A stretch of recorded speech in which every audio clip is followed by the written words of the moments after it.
Wagwan. Good morning, good night, welcome back.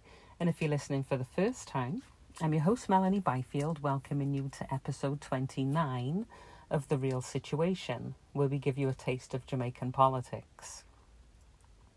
The general election has been set for September 3rd, and the first of three national debates took place on Saturday, August 23rd. If you didn't see the debate, I've posted a link for you on the front page of the podcast. Before the debate, I watched an episode of Lead Story with Mika Lewis on national debates. And she had two guests, Ronaldinho McLean. He is a member of JADE, which is an acronym for Jamaica Association for Debating and Empowerment. And then her other guest was Christoph Simpson, who's the chairman and first secretary of J.A. Lands. There is an acronym for that, but I don't have that right now. Sorry. Okay, so Ronaldinho was saying that there's going to be a little change in the format. There's only a closing statement, no opening statement, which gives more time for questions and answers. And also it's a team debate rather than one-on-one, and which will be, especially good where the topic of the economy is concerned, because it's a broader area. It's not just finance, and independent of that reason, the JLP is said to have felt that the public may feel, the topic is a little dry, and then the PNP is saying, yeah, it's good for Fable because Fable can't manage. Okay. Christoph did actually go on to say that, these debates, they show a party attempting to form the next government. So it's good to hear from more than one person. That team effort is good. The type of questioning, though, he was saying, is really what's supposed to happen in a town hall, like not just at election time. So MPs are supposed to be answering questions from their constituents, about what happened in Parliament and be accountable to the people. Now, what about the independent parties? I was asking myself. So the Jamaica First Movement and Jamaica Progressive Party, they've joined forces, and they're going to be contesting the election on September 3rd. According to the president of the JPP, Gilbert Edwards, the mission is simple: win the election, heal the nation, and build a new Jamaica, with a sole mission of contributing to the principle of national unity for a single 5-year term. Okay, but I still have the question, which is what happens, what's the plan when the 5 years are up? There are 4 political parties that are registered for the election and who are offering candidates, but it's only the JLP and the PNP who are going to be debating each other. In the interest of inclusion, do you think that consideration should have been given for others to debate? Let me know.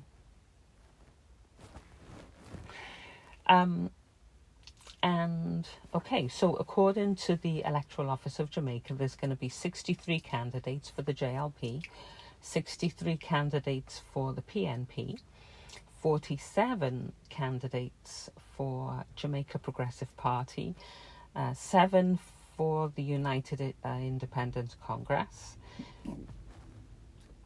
and 9 independents. So, that's a real strong entrance by Jamaica Progressive Party. I mean, with 47 candidates, those are winning numbers right there. Not like 7. or 9. Okay, so now to the debate. So the topic of the debate was social issues. Who were the team members? For the JLP, there was Pernell Charles Jr., Kamina Johnson-Smith, Matthew Samuda, and for the PNP, Damien Crawford, Sophia Fraser-Binns, and Raymond Price. I found the format really interesting, actually. The questions were submitted by journalists and the public. I was watching a show earlier, and there was a guy on there, Corv da Costa. A dude pretty much said exactly how I felt about the debate, to be honest. He was saying that it was an excellent debate in terms of covering social issues. The journalists prepared and covered the ground in terms of the different issues. The teams presented their political parties well. And he said, I think one was more prepared and the other struggled in terms of entering the race, and I agree. He was saying he loved the interaction of the journalists on the panel and the social media interaction, bringing Jamaican people into the space, which was critical to democracy. He said the questions from social media were spot on, as that's what people in the streets are really concerned about, and the questions couldn't have been better. He felt the responses needed a little more substance and meat sometimes, but the journalists represented themselves well. That the JLP talked about the past but struggled to talk about the future. Elections are about the future. And that the team debate and PNP represented a team effort in responding. Yeah, it was a team debate. And PNP represented a team effort in responding to the questions. I agree with what he pretty much said. So what were the issues that were covered in the debate? There was health, housing, transportation, human rights, salary, beach access, technological access, data protection.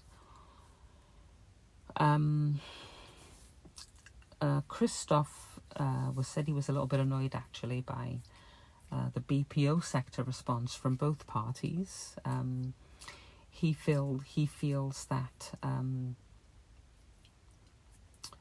that sector look for countries who have have exploitable work conditions, and those are the countries that they go to, and it really requires an upskilling of the workforce so that there's no reliance on these kind of low-skilled jobs. And from the PMP's point of view,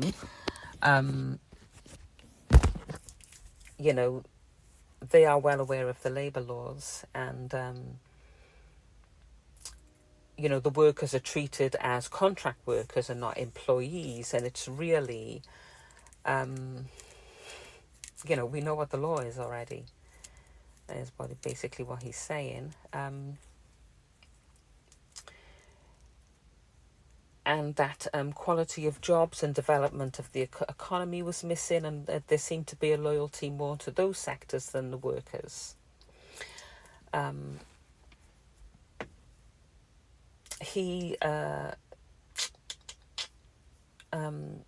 Corv da Costa thought that the best debater was Raymond Price, and the worst was Pernell Charles Jr., and I agree with that as well.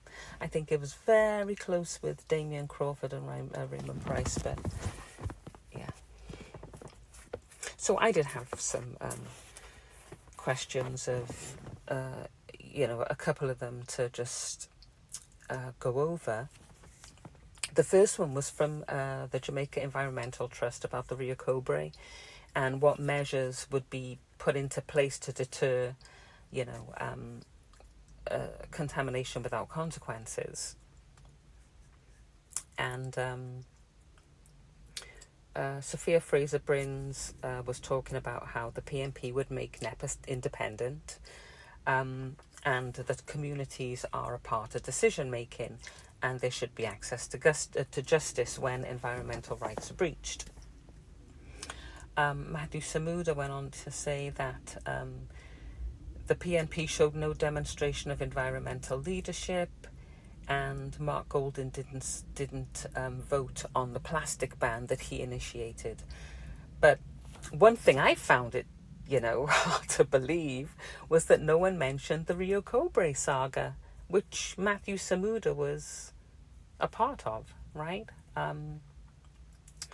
Where NEPA withdrew a criminal complaint against Tradewinds after they contaminated the Rio Cobre. NEPA and Tradewinds reached an agreement, and it wasn't disclosed to the public. The judge couldn't even apparently see the non-disclosure. But the public get mad.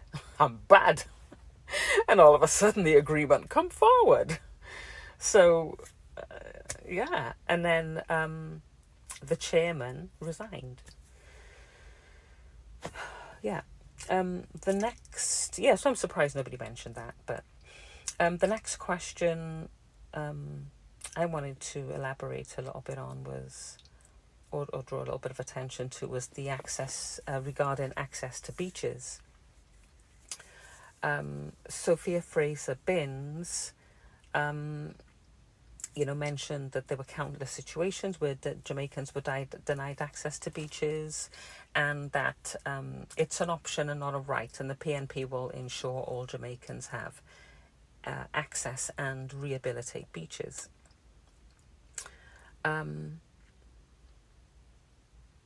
Matthew Samuda mentioned that Cornwall Beach had been taken away, but the JLP built Harmony Beach to return access, and said the Boston Beach will return to the public. Beach access policy will be tabled in a new parliament. The last I saw, the beach access policy was actually before the cabinet for review, and has been since May 2025. So, along with Boston Beach being returned to the public, so should Blue Lagoon and Prospect Fishing Beach. The end of the format was good as well. Each panel got to ask the other a question. I'm going to mention the question that Sophia Fraser-Bryns asked on behalf of the PNP to the JLP. And I'm going to read you that little, back and forth that happened there.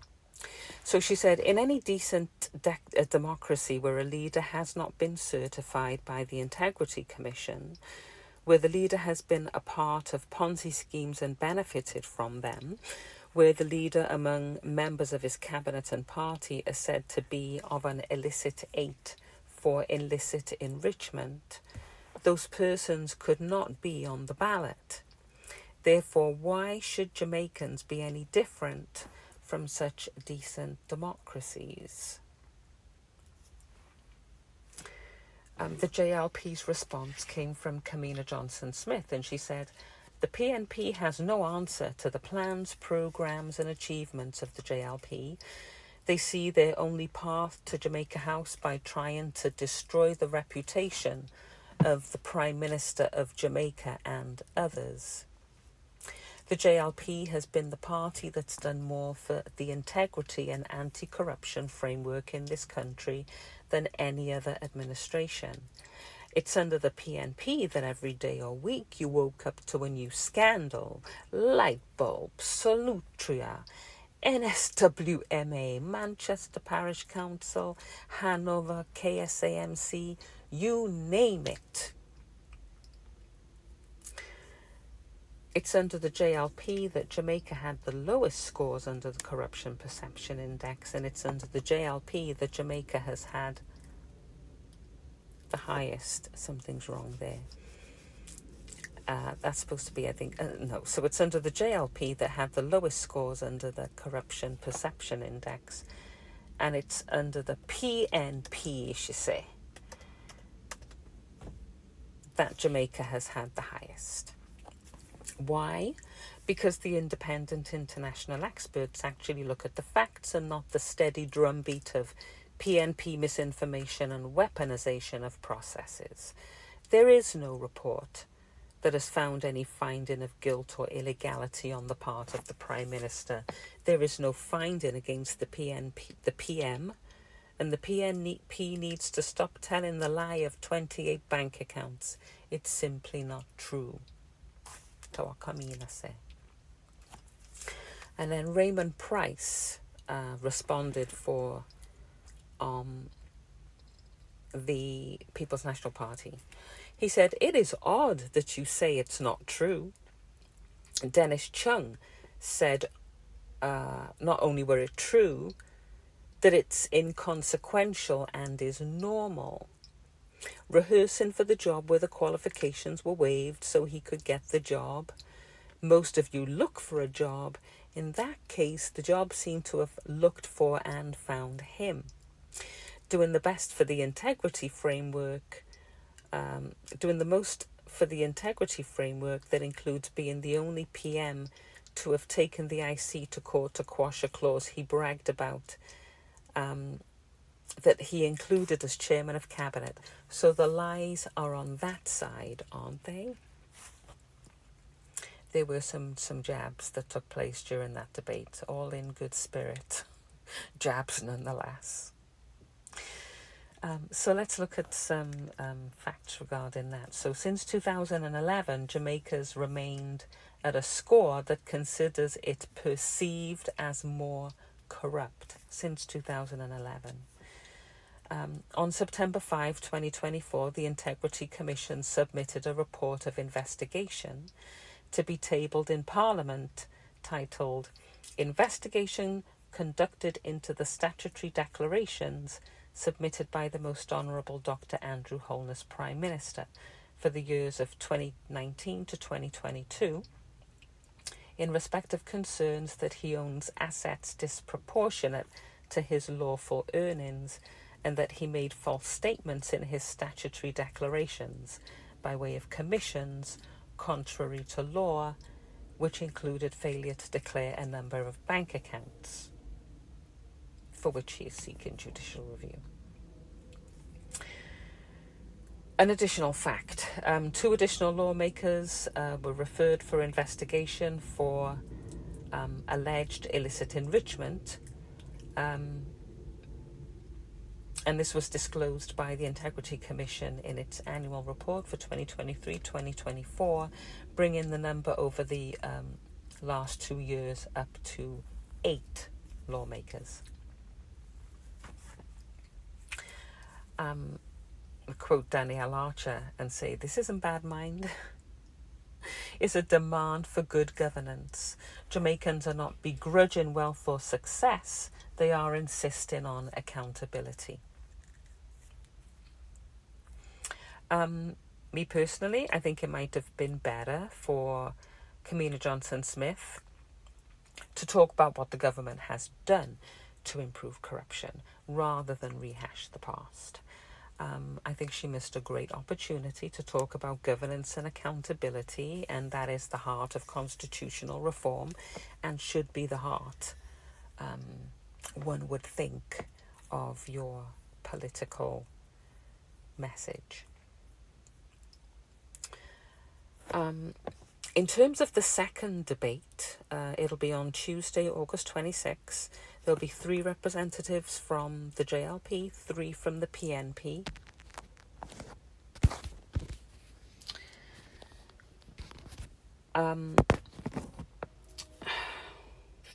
3 from each party, right? So, the debate is going to be on the economy. You could hear questions from topics like growth, taxation, micro, small and medium-sized enterprises, trade, industry and investment, human capital development, and the labour market. And this will give the candidates an opportunity to outline their party's policies and programmes on economic growth and fiscal management. So the debate, the PNP will be Julian Robinson, Peter Bunton and Keisha Anderson. And they're going up against the JLP's Favour Williams, Dr. Christopher Tufton, and Dana Morris Dixon.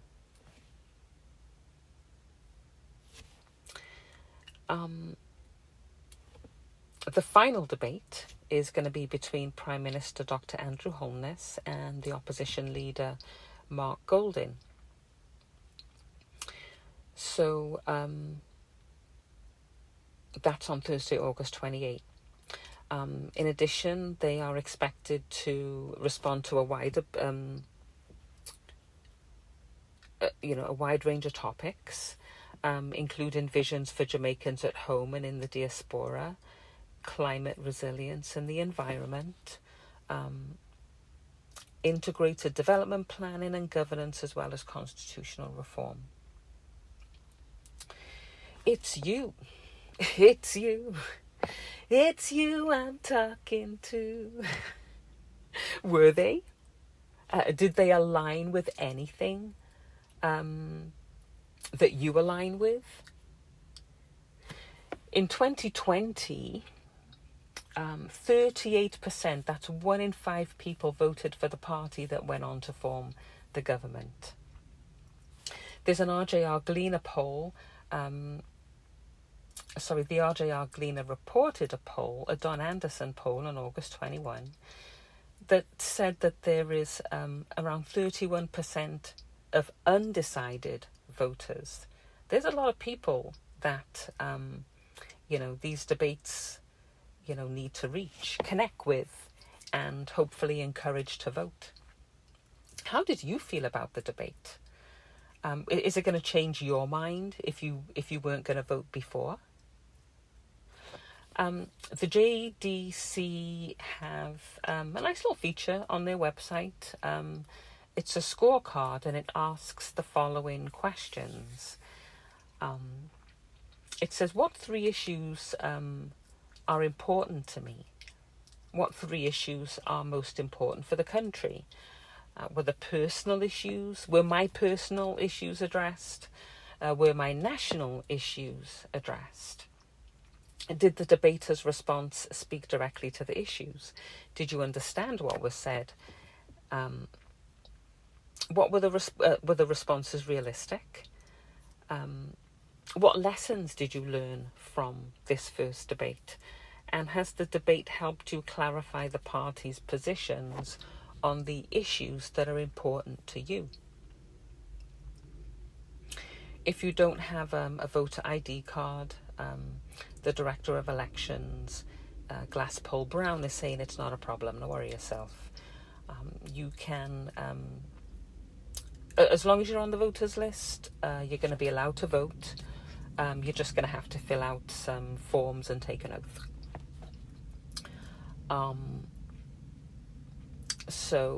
But it is suggested that you try and sort out that information before you go to vote. You can actually go on to their website, www.ecj.com.jm, and click on query, and if you follow the instructions, it's gonna guide you as to how exactly, where you're registered to vote and the address of your polling station.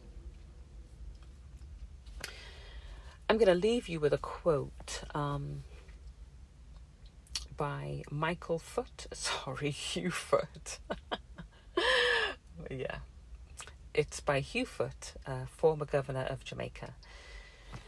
And he says, "It is a delusion to believe that a man or woman is incapable of exercising the vote because he or she is poor or has had no schooling. And the delusion becomes intolerable deceit when it's put forward by those whose real purpose is to enable a privileged class of a dominant race to hold on to power. As this journey continues, please know that your voice and your vote count. The bill not dead. It's in a politically induced coma still, waiting on the winner of the election to determine its fate. Yes, the journey continues, and I'm still confident this journey is going to end with Jamaica becoming a republic, a truly and fully independent and sovereign Jamaica, land we love. You can find this podcast on YouTube, Buzzsprout, Spotify, Podcast Index, Deezer, Podcast Addict, Apple, iHeartRadio, and Amazon Music. And if you want to reason about anything or you can't find any of the material I was talking about, you can email me on atasteofja@outlook.com. So until the next time, thank you for supporting the podcast. Please subscribe, like, follow, and share it with your family and friends. And again, I thank you for taking the time to listen. One love. Yes, the word is love.